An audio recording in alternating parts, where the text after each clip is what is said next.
Diqqat, diqqat. Toshkentdan gapiramiz.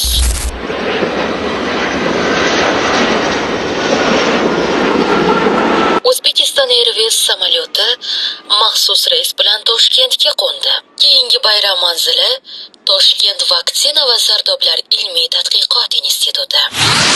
Bu yerda bayram shunchaki emas, ilm bilan nishonlanadi.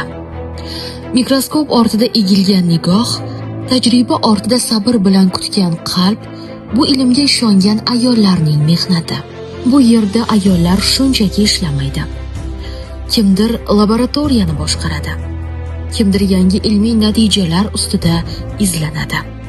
Kimdir ishlab chiqarish jarayonini mukammallashtiradi. Kimdir esa texnik jarayonlarning aniqligini nazorat qiladi.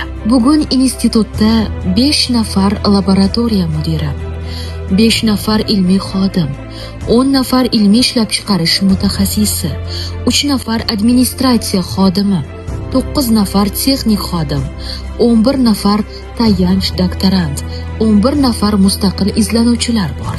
Sizning mehringiz, kuch, sabringiz ilhom, ilmga bo'lgan ishonchingiz esa kelajakdir.